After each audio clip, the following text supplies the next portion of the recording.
22 years, but the game's original monarchy has regained the throne.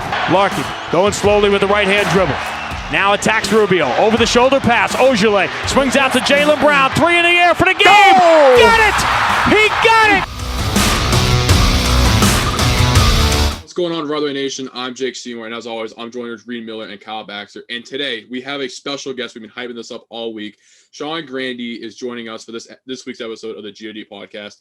Sean Grande, for those guys that don't know, is an absolute legend. He's called over 2,000 games. He's up there with Mike Gorman, Johnny Most, all the iconic NBA announcers. And Sean Grande, thank you so much for taking the time to come onto our podcast. Hey, listen, this is my pleasure. Like when I was your age, we didn't have Zoom, we didn't have computers, we didn't have the internet, we didn't have anything. So, I mean, I'm just sort of living through you guys. I wish I had all this stuff. Yeah. So we're rather way we like to brand ourselves as like sort of the youth movement in Boston sports. That's literally our mission statement. So this is how we kind of get our foot in the door. Like Jake's a senior in high school. He's going to be looking at school soon. Kyle and I are in college. So we're kind of getting that next level education. But we want to know is like, how'd you get your foot in the door? Is it like a club you joined in high school, or did you get this start up in college? Well, it's funny. We didn't have even like broadcast media in high school, in the late 80s. I did a lot of media stuff. I did newspaper stuff. And when I got to college, it was pretty clear. And I think my life is divided up until there's that moment at maybe 13, 14 years old when you realize you're not going to be the second baseman for the Mets. And at that point, you realize, all right, how do I get to the major leagues? What's going to be my path? And when I got here to Boston University, I just sort of majored in radio and just like lived at the campus radio station. And that got me, that was my foot in the door doing BU sports and things like that. One of the lucky breaks I got was after I graduated, I was in my early 20s, and BU bought a television station, which was a UHF station, Channel 68. And they decided to broadcast a bunch of hockey games and basketball games and like BU events. And so at 22, 23 years old, I was doing play-by-play on TV, and that was a big break. But you make your own. And what I always tell everybody is you have to be available. You got to be able to do many different things, be able to talk, be able to write, be able to do play-by-play, be able to talk about sports. There's, when play-by-play is what I've always done. It's what I've always wanted. But an entire generation of kids, older than you and your age have come of age, in watching SportsCenter and wanting to be a SportsCenter anchor or wanting to be a sports talk host or whatever. So the good news is there's a million different jobs in sports media now. There's a lot of different ways to do it. But my advice to everybody is to be able to do as many of those things as you can, and that will open the doors faster. Yeah, going back to your point about the wanting to be second baseman for the Mets growing up. Like once I found out that, no, I probably won't play Duke basketball, I think this would be a lot easier.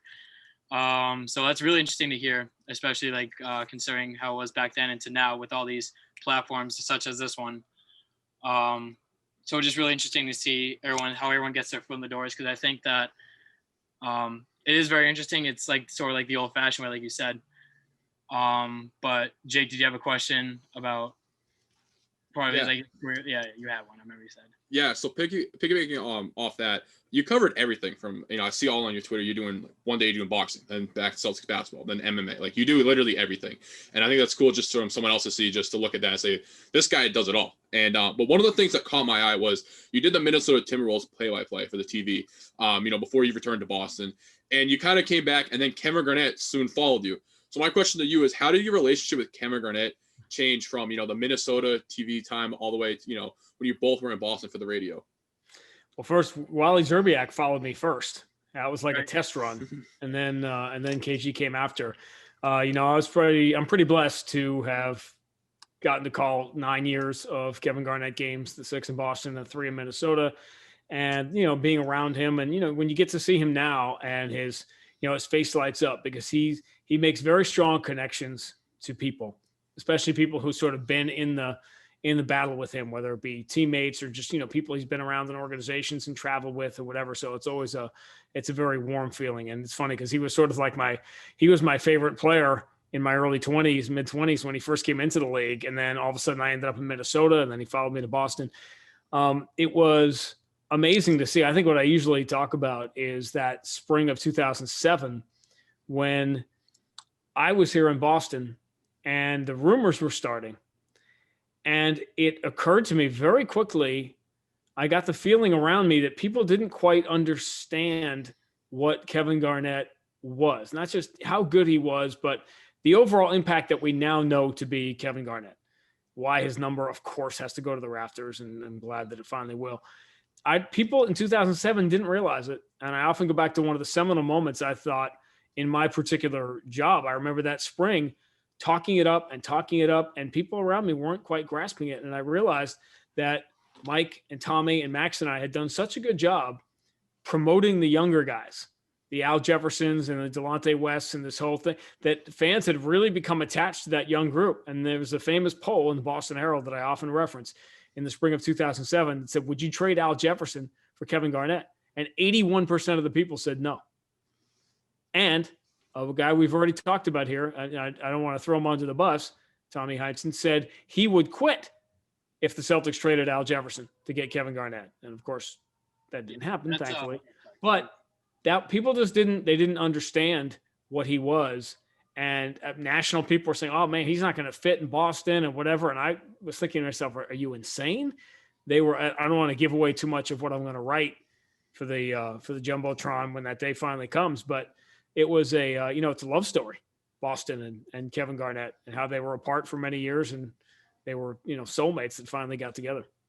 Yeah, I remember Tommy Heinsohn had a really similar quote also about Jason Tatum and Jaylen Brown. I remember when a few seasons ago when Kawhi Leonard came available, he had the almost word for word verbatim, but take out Al Jefferson, put in Jason Tatum, and he said they wouldn't trade him for Kawhi Leonard. So you can tell he's a homer. He's the biggest one in Boston, but another legend in the broadcasting game. But you did say this also in your spiel there, that you think KG should be retired. That's his number should be. That's a big debate here at Ride the Wave. It's very split down the middle.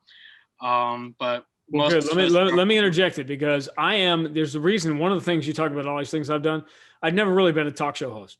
And the reason for that is because when I hear an idea or a concept, I usually think to myself, you know what? That's pretty, even if it's contrasting to mine, I say, that's pretty interesting. I should ponder that and think whether or not that has merit, and maybe even change my opinion. And that, of course, will get you kicked out of every talk show union that there is. You can't be that way and host a talk show. You can't be that way and be on Fox or CNN.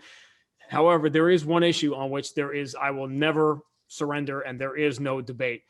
Kevin Garnett's number has to be retired here, or the alternative is you have to take down about 10 or 12 of the ones that are up there. Exactly. If you're not putting his up, including my partners, by the way. Exactly. Well, one of the questions real quick, I want to talk about that because I love KG. He's one of my favorite players. And it's funny that you bring up that offseason because I was only 5 when that happened. And I don't really understood at the time about going off that. But I remember watching the finals and being like, oh my God, the Celtics won. This is awesome. But one thing that I remember from that, because that's my childhood team, that big 3 team. It was a pretty good childhood team, if I do say so myself. But my perspective is that if you retire Paul Pierce's and Garnett's, should you retire Ray Allen's? And I think it's yes, and I want to know what you think about that. Should 20 be in the rafters? I don't mind if it is or it isn't. I'm not one way or the other, but the difference was the departure. Obviously, really put a damper on it. I think Ray Allen was a big. You don't win the championship without Ray Allen in 2008. He had a run after he did not get traded in 2010. He had about a year and a half run, as good as any shooter has ever had, as like a 50, 40, 90 guy. He had tremendous years.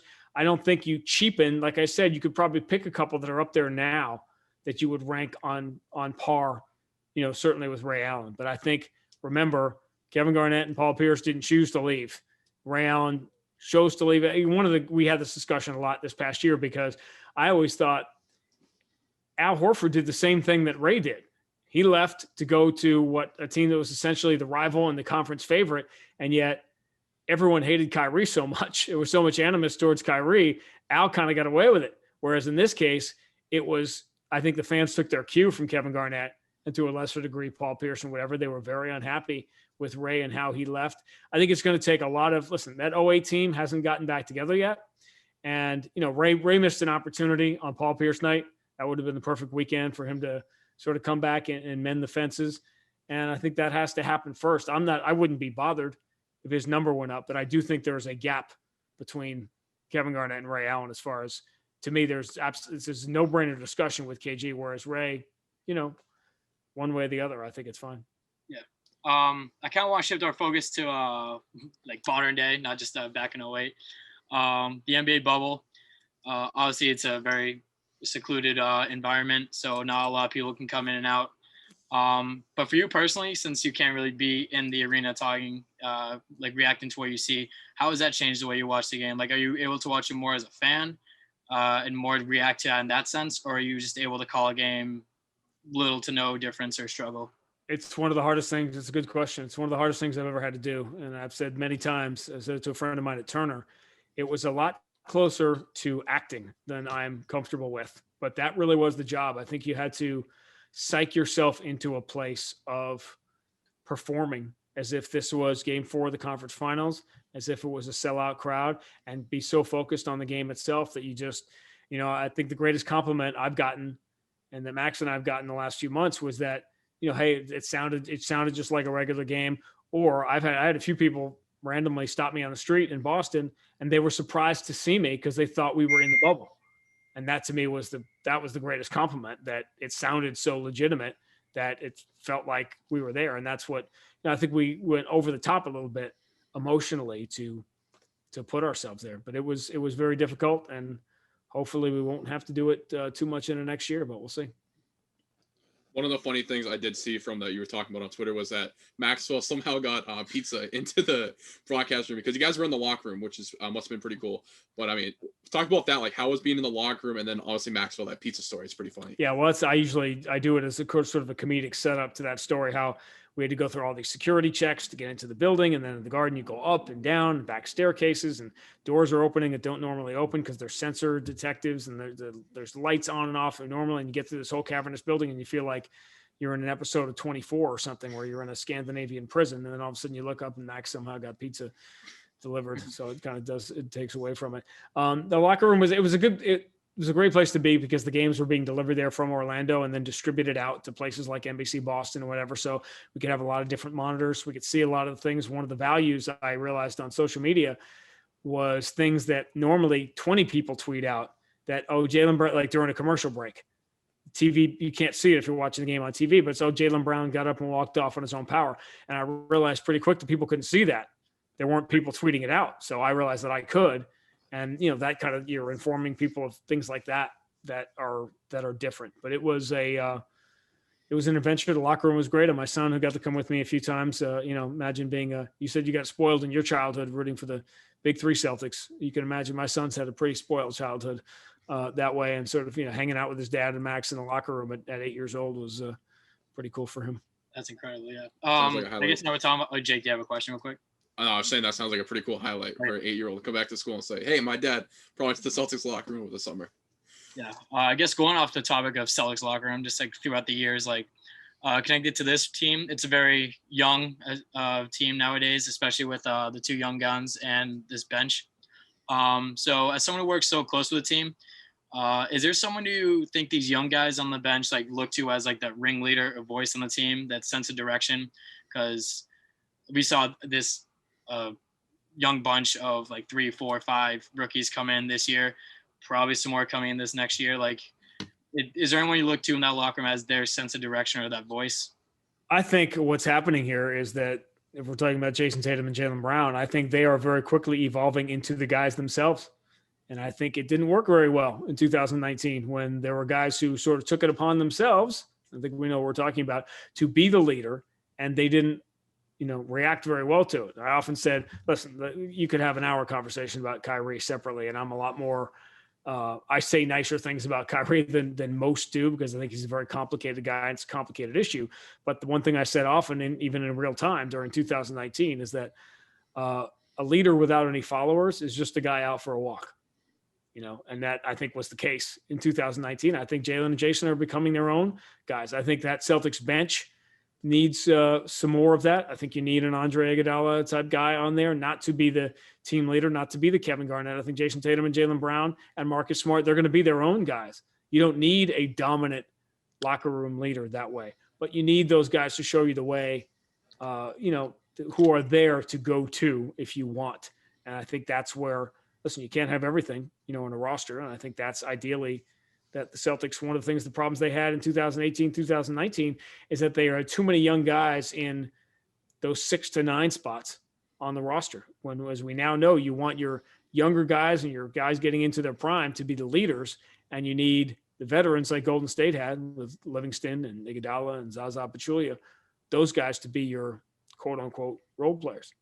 Right. And you made that point. And I think that's what kind of killed this team in the series against Miami. Like, our bench was just so young. Miami had like Iguodala, Jay Crowder, those kind of role players, like you were saying, those journeymen. Recent reports came out that Isaiah Thomas is feeling fine nowadays. I don't know if that Celtics fan inside you thinks that maybe bring him on board as that veteran, journeyman role player to come off who can fix bench scoring, perhaps, hopefully. But do you see that as a possibility or a move like that the Celtics might go out and grab that role player that we need?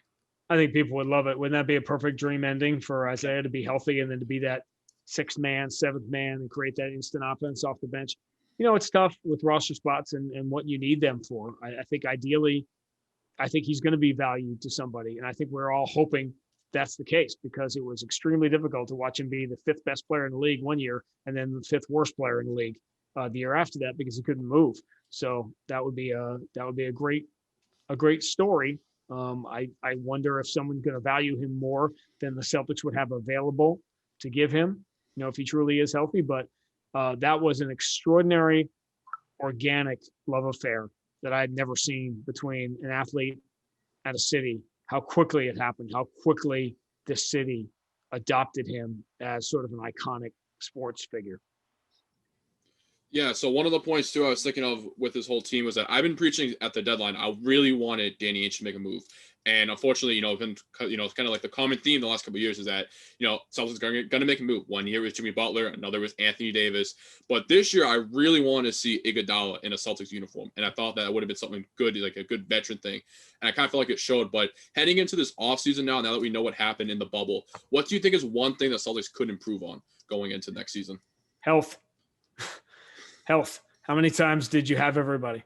And listen, that's going to be it would be great if Gordon Hayward could have an 80-game season, right? But, we're getting to the point now, 3 years in as a Celtic, and it's been significant injury all the way along the line. At some point, Jason Tatum can't be Superman. The number of minutes Jason Tatum has played in his first 3 years compared to everybody else on the roster is staggering.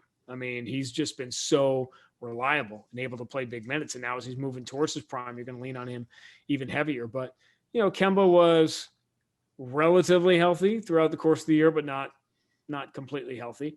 The bench was certainly, you can't complain about what you got from the bench. You can't get, Brad Wanamaker gave you more than you would have a right to expect Brad Wanamaker to give you. I think Enes Kanter gave you more than you could have expected with that signing last year. But yeah, there's Celtics offensively. There was a big, when Kemba was not on the floor this year, you had a substantial drop off. And that's what hurt the Celtics, the body blows they took in the Toronto series, because that went 7, lingered and carried over, in my view, in the Miami series. And that Toronto series doesn't go 7 if you've got Gordon Hayward healthy to play some of those minutes when Kemba wasn't on the floor. Yeah, I think that kind of segues into the next question. Sorry, Kyle, you go next. I know you said you had something. We talked about how Gordon Hayward was gone, how Kemba was kind of banged up in the Toronto series. Like, the questions started to come out then, but it definitely came out against Miami. We need a closer. That's what was the talk around Boston. And I know Danny Ainge answered this. Do you see the Celtics having that closer right now on the roster? Well, yeah, I think Jason Tatum's the closer. But it's nice when you have Kemba Walker and Gordon Hayward and Jaylen Brown. One of the great dynamics. And I really felt, and yeah, you know what? It was disappointing to lose to Miami. But I really felt I was disappointed in the vocal minority of fans here who were just treating it like this abysmal season had just happened. Because, yeah, there was an opportunity lost because it was Miami in the conference finals. There's no question about that. But everyone forgot that a year earlier, this team lost. Kyrie Irving walked. Al Horford walked. And you had to, sort of retool on the fly. And we were talking last July, like, man, the Celtics will probably make the playoffs, but they're definitely going to take a step back. And not only did you get a team that you could root for which is what everybody wanted last year. They were begging, just give us a Celtics team that we can root for, a Celtics pride team. You got a team that gave you that and then outperformed last year's team on top of it, despite the losses and despite leaning on guys who were 22 and 23 to kind of be the go-to guy. So I think I was sort of disappointed that the reaction was disappointment. And is there a chance to upgrade the bench? Hopefully you do. But I think people were just bummed out because they misperceived Miami. If the Celtics had lost a very tight, remember they outscored Miami in the series. If they had lost a very tight 6-game series to Milwaukee, I don't think you would have had the same feeling and the same sort of disappointment. And everyone just ignored the fact that Miami didn't just beat Milwaukee. They demolished Milwaukee in the previous round. Miami earned that spot. Miami and Boston were the two best teams in the Eastern Conference, and they were separated by a single point in that series. The Celtics outscored them by 1 point in that series. That's how close it was, despite all the things that went wrong. But obviously they made plays at crunch time, and that's how it goes. But I think we overplay. What do we have to do to the roster to dramatically improve it? That's why I said stay healthy first, because there are about 25 or 26 out of the 29 other teams that would gladly, and I mean in a heartbeat, change positions with the Celtics in terms of roster and salary and flexibility and future and present. Yeah, I guess that was one thing I was going to say. You kind of just answered it right there, but it was obviously disappointing to lose to Miami. And then it also really stinks that I think the Lakers are going to tie us up tomorrow night. Nope. But with that, what is one player you'd like to get this offseason to have the Celtics get banner 18? Well, I think you're looking at, what type of player do you need? I think you need to be able to score the ball when Kemba Walker is out of the game. You need a second unit that's going to be able to have somebody like an Eddie House was in 2008. It doesn't have to be a shooter necessarily, but you need to be able to score. Gordon Hayward kind of gave you that a little bit when everybody was healthy, and you could kind of, mix and match the guys. If you're telling me everybody that the big four are relatively healthy next year, then you need to just sort of figure out who are the players you need, maybe defensively around Gordon Hayward, if he's going to be the go-to offensive guy on the second unit. So it really depends how healthy you are. But again, you got more from Grant Williams than you would have wanted. But listen, I always start with defense. Always start with that. And the Celtics defensively up and down the roster have been pretty solid. I mean, you keep pointing back to the health perspective of the Celtics, which rightfully so. I mean, this team has been hurt a lot and, awful times. I mean, one example that always comes to mind is Rob Williams, who was hurt for the majority of the year and had got some decent minutes in the bubble. But one thing that comes back to it now is this NBA load management. It's a huge thing in the NBA right now. So do you think that maybe the Celtics should try and load manage a little bit more in the regular season to be prepared for the playoffs? I think that they absolutely did. I think load management was pretty significant and I think injury, it's a big factor. The Celtics are very much at the forefront of all that stuff. But remember, injury kind of made some of that stuff irrelevant. Like Gordon Hayward didn't have to be managed as much because he missed so much of the year. Kemba Walker didn't have to be managed as much because he missed time. And I think there were times, listen, you saw Jason Tatum and Jalen get stretched in the playoffs more than they were in the regular season. And, that's an environment that's never going to quite happen again without the travel. We're realizing now the ways that, and listen, science always changes, technology changes, the general belief changes. The general belief in the league now is that we've put way too much, which instinctively makes sense if you think about it, because I always thought it was absurd. We're going to pull this guy out because he's played 34 minutes, as if he plays 35, his legs are going to fall off. That never made sense to me. It was illogical. But I think we're realizing now, when you saw, especially the quality of play in the playoffs, we're realizing now that travel, not minutes, is really more significant. And I think you're going to see changes there in the NBA. I think you're going to see you have to trade it with the economics of it. But I think you're going to see more of like the 2-game homestands. The Celtics go to Chicago and play they'll play 2 games against Chicago and 2 games against Milwaukee, and maybe go back and forth on a bus or something. You get that kind of point. There were a lot of absurdities we've dealt with in the last few years. There are 6 teams in what we call that Mid-South area. The 3 teams in Texas, Houston, San Antonio, Dallas. There's New Orleans, Memphis, and who else am I forgetting down there? You get the 6 teams geographically in that one, Oklahoma City, in that one area. 2 years ago, the Celtics played all 6 on 6 different road trips. They literally did not play any of them consecutively or on the same trip. You'd play Houston and then go to Miami, play Oklahoma City and go to Milwaukee. It made no sense in the world. I think a lot more emphasis is going to be put on that. And while load management is still going to be a story, and that's why people are saying, well, you need to shorten the season. If you shorten the season, they're still going to sit out. So you're going to get – if you shorten the 82-game season to 65 games, Kawhi Leonard will play 45 games instead of 60. That's how that's going to work from now on. So I think travel is something to keep an eye on as far as changing the way the athletes are preserved as opposed to load management.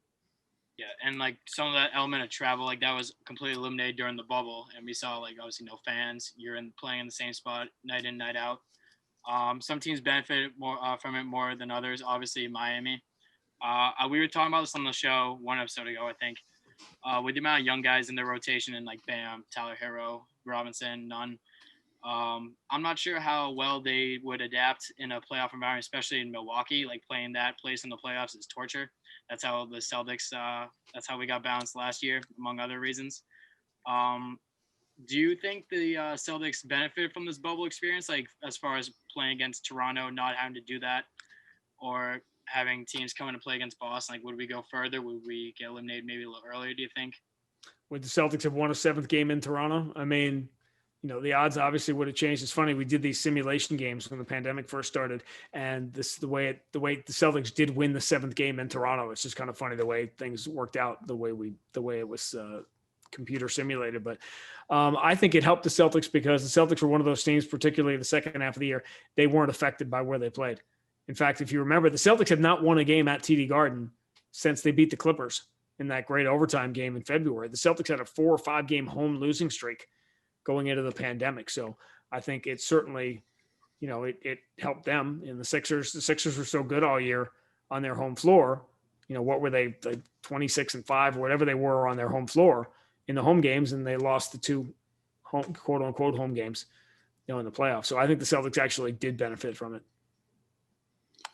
Yeah, this whole bubble situation is such a crazy experience, not only for the players, but for guys like you. And even as a fan, too, like one of the things I did was a virtual fan, which is pretty fun. You got to see myself on the big TV. But speaking of, the bubble and stuff, why do you think the ratings right now are so low in the finals? I mean, I keep seeing reports saying the ratings are so low. Do you think it's like a predictability thing? Like everyone knows the Lakers are going to win, or just the bubble's getting sick and tired now?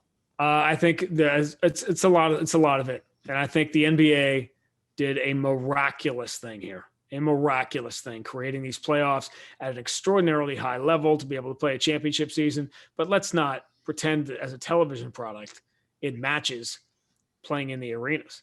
And, from a storytelling standpoint, it's much harder that way. It's not remotely as visually appealing to look at. And then you're combining it with the time of year and the competition from the NFL and all the other things that are happening. And you're just not used to NBA playing right now. It's turning to fall and you're focusing on other things. I am the last person that's going to buy into the political stuff. I think it has nothing to do with it. Plus ratings generally tend to trend downward in a 1,000 channel universe anyway. But I think the biggest factor, I think there are a lot of factors. Would the ratings be better if the Celtics were in there? Yeah, they would. Would they match like last year's ratings in a normal NBA finals in arenas in June? No. Yeah, I mean, there's a lot of different stuff that comes into the ratings. But Sean, I really want to thank you again for coming on to this episode of the GRD podcast. I mean, this guy is a living legend up there with all the announcers, Mike Gorman, Johnny Most. Like I said, he's announced over 2,000 games, which is just an absurd number. So, Sean, really thank you for coming on. You were the first guest on the GRD podcast. So history was made tonight. Thank you. Listen, that's all we ever want as announcers, to be part of history. So glad to make some. Awesome. I really appreciate it. You got it, guys. Thank you guys for watching this episode of the GRD podcast, and we'll catch you guys next week.